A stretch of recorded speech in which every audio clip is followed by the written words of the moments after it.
asal usulnya kan ono tanah air jenenge Nusantara sing akhirnya dadi Indonesia kuwi to. Kemudian di situ ada orang yang tinggal di situ namanya rakyat, kan gitu kan. Rakyat itu bikin rumah namanya negara, terus rakyat membayar orang untuk ngurusi negara, untuk ngurusi rumahnya namanya pemerintah. Sekarang orang lupa bahwa pemerintah bukan negara. Pemerintah itu bukan yang memiliki negara, pemerintah itu adalah orang bayaran yang digaji oleh rakyat untuk ngurusi rumahnya rakyat. Nah, Anda sudah seringkali saya omongin mengenai betapa tidak jelasnya sistem presidensial kita ini. Kemarin di Kenduri Cinta kita bahas agak lebih mendalam. Betapa ASN lupa bahwa dia bukan anak buahnya pemerintah, dia mengabdi kepada atau dia taat kepada undang-undang negara. BUMN kok ada kementeriannya di pemerintahan? BUMN itu milik negara kok dia menjadi anak buahnya presiden dan ada kementeriannya. Seharusnya kementerian tidak ada kementerian, seharusnya lembaga negara punya unit BUMN, kan begitu. Kok sekarang BUMN di bawah pemerintah? Polisi kok di bawah pemerintah? Wong polisi itu alat negara. Wong negara itu permanen, kalau pemerintah kan temporer. Pemerintahnya 5 tahun. Kalau negara kan tidak ada endingnya. Kan kita sudah pelajari bersama itu dan seterusnya. Itu kita juga lupa.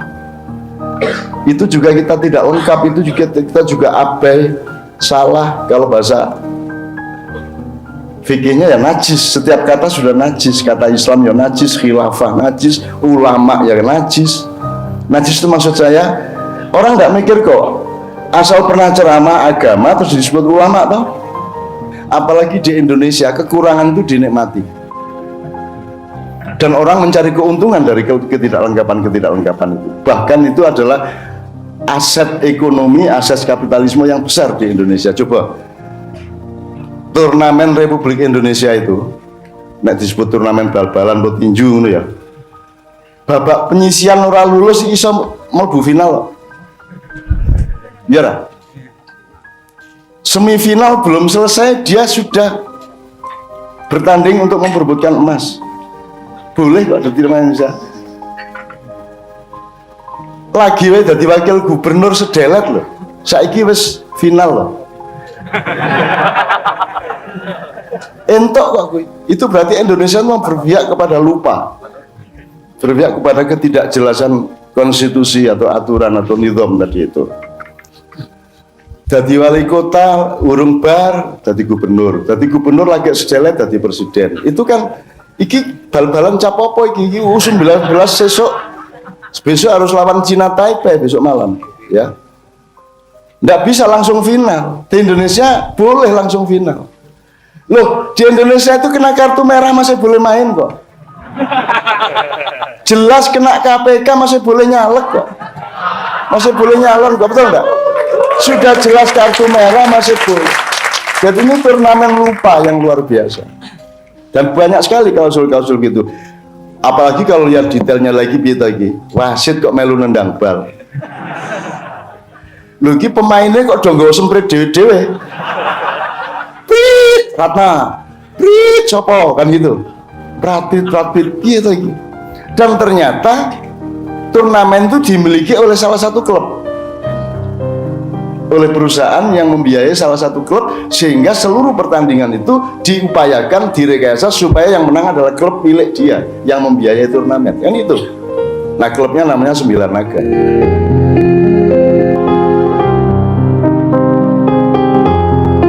Anda itu mengalami kehidupan yang Anda tidak paham-paham amat, dan Anda tidak, manusia di dunia ini level pertama aja belum ada yang lulus, yaitu kebenaran atau manajemen atau sistem sunnah, ya.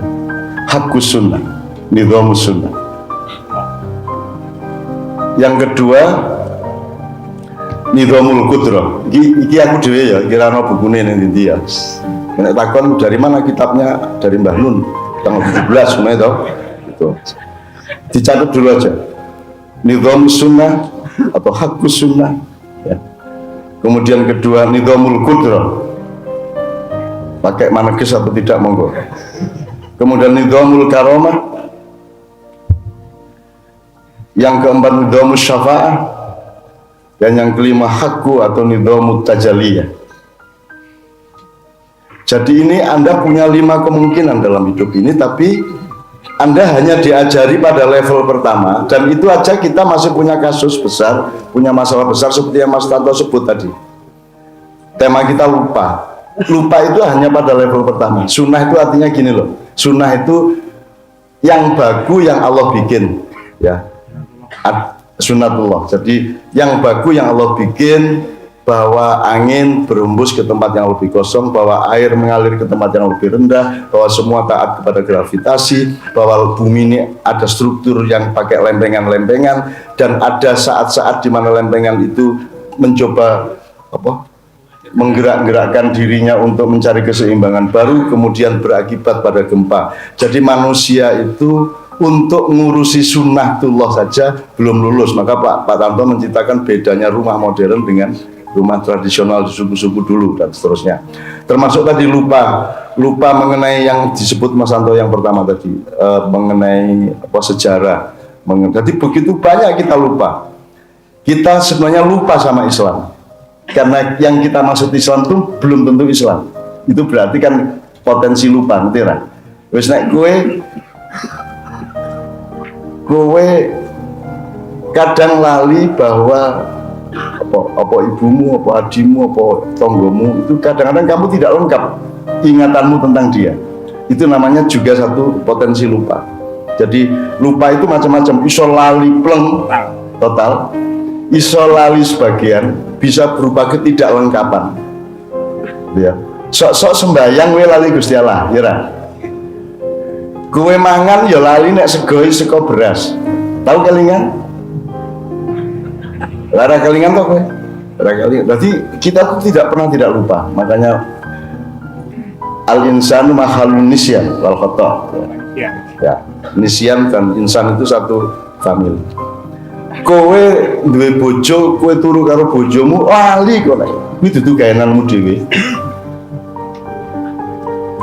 Mbok kowe nek nguyuh deloken ya Allah. Matur nuwun nggih kula dipun paringi niki ngoten nggih. Nggih pun diparingi niki tok mboten wonten judune kula terus kepeksa ngigo-ngigo dhewe niki ya. Mandiri. Berdaulat gitu.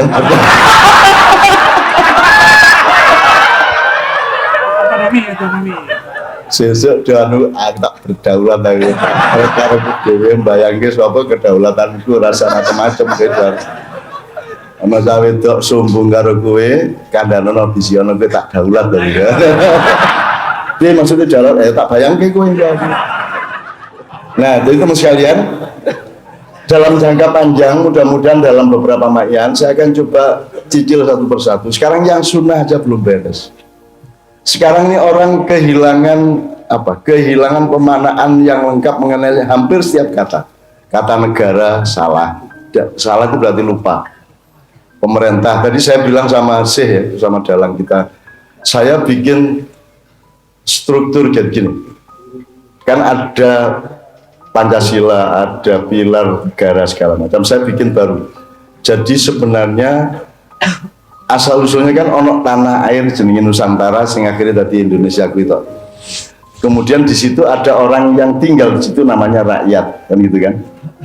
Rakyat itu bikin rumah namanya negara, terus rakyat membayar orang untuk ngurusi negara, untuk ngurusi rumahnya namanya pemerintah. Sekarang orang lupa bahwa pemerintah bukan negara. Pemerintah itu bukan yang memiliki negara, pemerintah itu adalah orang bayaran yang digaji oleh rakyat untuk ngurusi rumahnya rakyat. Nah, Anda sudah seringkali saya omongin mengenai betapa tidak jelasnya sistem presidensial kita ini. Kemarin di Genduri Cinta kita bahas agak lebih mendalam. Betapa ASN lupa bahwa dia bukan anak buahnya pemerintah, dia mengabdi kepada atau dia taat kepada undang-undang negara. BUMN kok ada kementeriannya di pemerintahan? BUMN itu milik negara kok dia menjadi anak buahnya presiden dan ada kementeriannya. Seharusnya kementerian, tidak ada kementerian, seharusnya lembaga negara punya unit BUMN, kan begitu. Kok sekarang BUMN di bawah pemerintah? Polisi kok di bawah pemerintah? Wong polisi itu alat negara. Wong negara itu permanen, kalau pemerintah kan temporer. Pemerintah hanya 5 tahun. Kalau negara kan tidak ada endingnya. Kan kita sudah pelajari bersama itu dan seterusnya. Itu kita juga lupa. Itu juga kita tidak lengkap. Itu juga kita juga abai, salah. Kalau bahasa fikihnya ya najis. Setiap kata sudah najis. Kata Islam ya najis, khilafah najis, ulama ya najis. Najis itu maksud saya, orang tidak mikir kok asal pernah ceramah agama terus disebut ulama toh. Orang tidak pernah mikir bahwa Allah itu punya definisi mengenai ulama di Quran. Tamu saya kemarin itu fuqaha, faqih, belum tentu ulama. Tapi kan semua menyebut ulama. Loh, ulama itu nyun sewu ya sedikit ya, di padang bulan sudah kita jelaskan. Kalau psikolog, beda nggak ranahnya atau wilayah ekspertasinya dengan ekonom? Beda. Jadi psikolog, ekonom, ahli pertanian, sosiolog, politolog dan seterusnya ada ranah yang jelas. Kalau dalam Islam, faqih itu ahli hukum Islam. Dia namanya faqih, kalau jamak namanya fuqaha.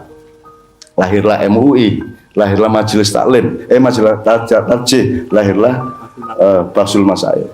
Itu namanya fuqaha, bukan ulama. Kalau ulama tidak ada ranahnya, atau ranahnya itu menyeluruh. Karena di Quran sebutannya adalah gini, di antara semua hamba-hambaku yang takut kepadaku itulah ulama, kan gitu. Terus kita terjemahnya gini, ada ulama, ada insinyur, ada pengusaha, ada pejabat. Yang takut sama Allah adalah yang ulama. Menurut cara memikir, menurut caramu ya kuali. Nah, kuali itu kan bentuk dari lali. Nek prasa kurang ngono kuwi. Ben kowe iki tukang ojek, Grab, Gojek, kowe iki sopir taksi, kowe iki kuli pasar, kowe iki ahli yoga, apa wae sakarepmu, pegawai hotel, presiden boleh. Asal kamu itu orang yang takut kepada Tuhan, maka itulah ulama. Meskipun kamu tidak punya pemahaman sebagaimana yang sekarang dikenal pemahaman para ulama. Tidak ada orang masuk surga karena ilmu, tidak ada orang masuk surga karena kepandaian. Tidak ada Tuhan mencintaimu karena kepandaianmu terus kamu datang dengan membawa, ya Allah aku pandai. Nek Jibril wis mari ya Israel gitu. Nek Israel tak tutup dasmu kan gitu. Lain-lain malaikat juga macam-macam. Ada yang radikalis, ada yang fundamentalis, ada yang intoleran, ada yang kebanser-banseran, ada yang keep-kepian, macam-macam. Kecuali malaikat urusan Madura. Kalau urusan Madura, ini Pak Muzamil sedang di rumah sakit Sarjito karena ada santrinya kecelakaan tadi, mungkin malam hari ini tidak bisa hadir. Kalau bisa hadir alhamdulillah. Kalau urusan Madura memang beda karena orang Madura punya struktur sendiri. Orang Madura punya tahu bulan kemarin kan sudah saya katakan hari kemerdekaan aja 16 Agustus atau semua 17 dia 16. Sih tahu ngerti gue. Tinggal dalang sesuk ya. Okay. Lagune 16 Agustus tahun 45. Mesmu toh pejabat. Terus ke besoknya hari kemerdekaan kita muter lagi. Kapusan kowe karo wong Madura, ya ta? Ngono. Nek Madura memang jangan diurus. Kita punya hubungan khusus sama Allah Subhanahu wa taala lewat pintu belakang, ya ta? Oke, tadi pokoknya intinya di wilayah yang default sunnatullah saja kita masih banyak keliru-keliru. Orang modern terlalu mengandalkan ilmu, jadinya teknologi, jadinya industri, jadinya kapitalisme, jadinya hedonisme, jadinya kulinerisme, jadinya pokoknya adalah milik yang sifatnya jasadiah. Milik gendong lali kata orang Jawa. Saya tidak menyalahkan itu, tetapi Anda menjadi manusia yang tidak lengkap. Anda terlalu menonjolkan tulang Anda sehingga keindahan dari faktor lain dari diri Anda menjadi tidak tergarap. Tuh. Nah, pokoknya intinya seperti itu ya. Nah, nanti kalau kita sudah punya kesempatan, aku nyicil yang kedua Mas Helmi,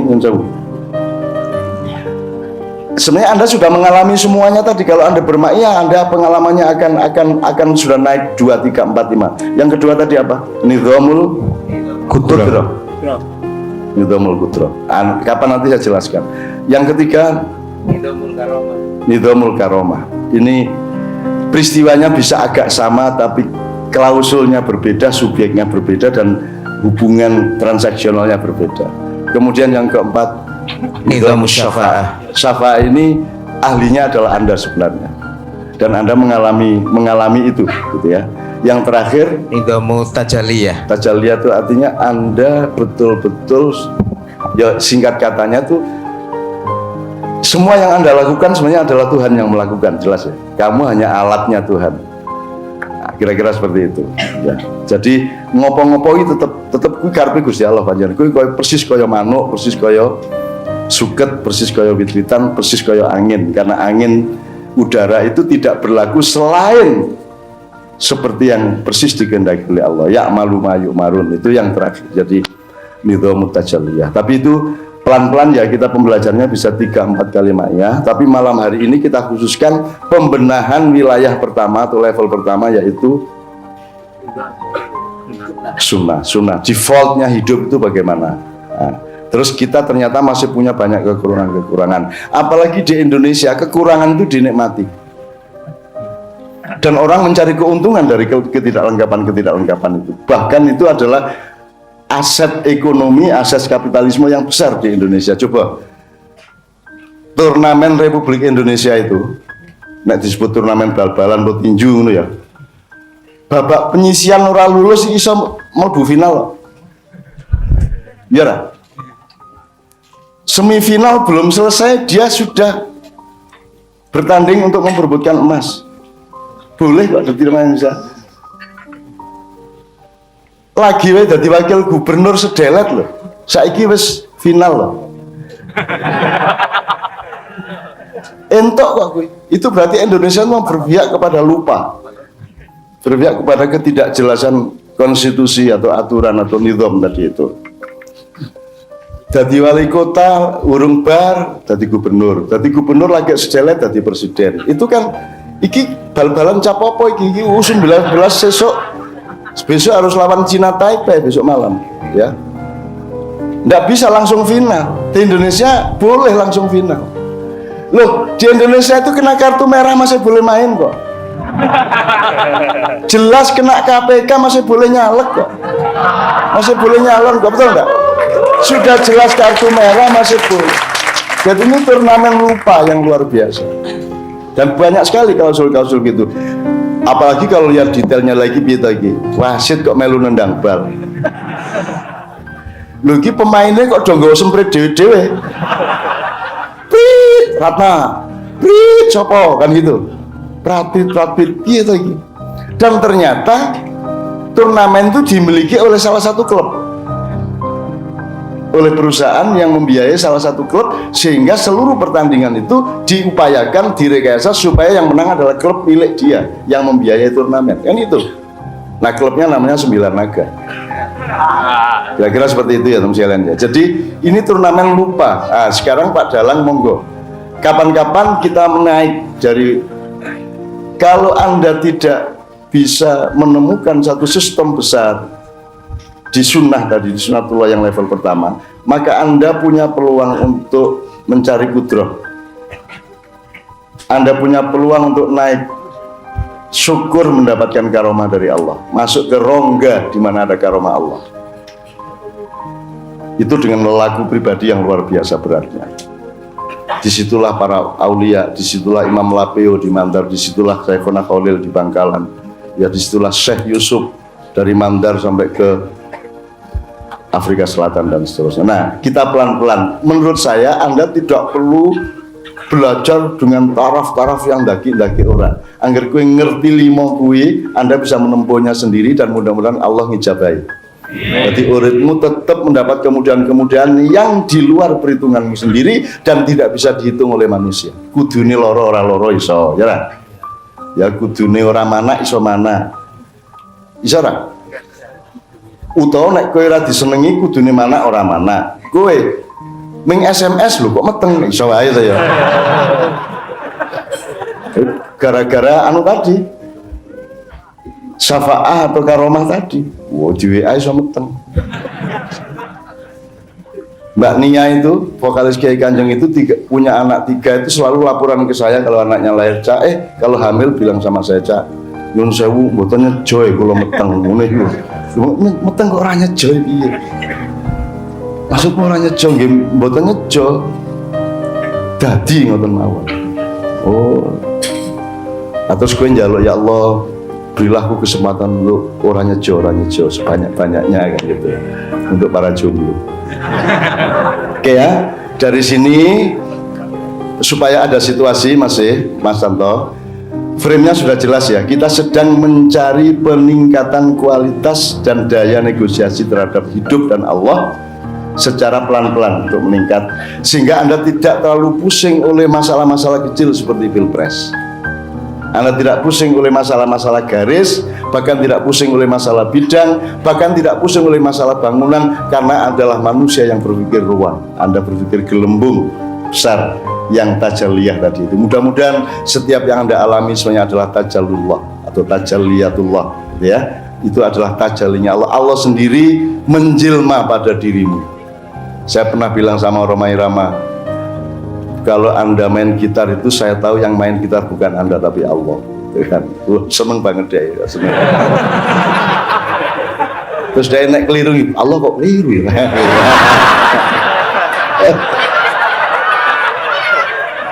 Ya itu kalimat-kalimat itu bahaya kalau kita tidak siap dengan atmosfer pembelajaran yang seperti ini. Kalau langsung Anda ajarkan seperti di sekolah-sekolah itu sangat bahaya, ya.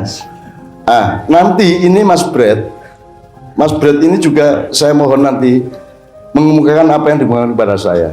Membacanya boleh, mengucapkannya dengan lisan juga boleh, tapi we can learn from him because he learns from Bali with the guru in Bali and so on. It's up to you, it's your kedaulatan, it's your authority to say whatever. I think they need as I need. Dia barusan kirim surat kepada saya. Kalau boleh terus terang, beliau menjelaskan betapa tembakau itu dahsyat. Itu. Jadi tembakau itu bukan hanya sehat bagi badan Anda, tapi juga bisa menciptakan rohani Anda menjadi manusia yang lebih bijaksana. Itu tembakau. Ojo keplok sih. Kapusan renggo. Tapi begitu tembakau dijadikan rokok, gitu ya, dia menjadi bahaya bagi manusia. Karena dia dikontaminasi oleh kapitalisme, oleh industri, dan oleh milik tadi itu, sehingga kalau bisa hindarilah rokok, bikinlah sendiri dengan tembakaumu masing-masing. Kan gitu ya, kayak gitu ya Mas ya. Ini saya membenarkannya, maka terus saya bikin teori tadi 5 tadi. Apa yang berlaku di level pertama, kalau Anda naik ke level kedua bisa tidak berlaku. Ya. Jadi misalnya saya barusan dipaksa oleh Mbak Via untuk periksa, dan saya kemudian sudah didaftarkan ke dokter jantung, dokter paru-paru, apa segala macam spesial. Ketika saya kemudian dibawa oleh Mas Edot yang sering kesini itu untuk diperiksa darah saya, di ronsen, di segala macam, akhirnya selesai sudah diperiksa dan hasilnya jelas, akhirnya tidak jadi ke dokter macam-macam tadi karena hasilnya beres, tidak ada masalah. Karena saya hidup tidak di Indonesia melainkan di rongga tajallullah tadi itu kan, itu di kuduni loro ora gitu loh. Makanya tadi temannya Mas Tanto sehari cuma tidur 1 jam. Sebenarnya kalau tadi dia niat 5 menit aja mau ke sini sembuh dia.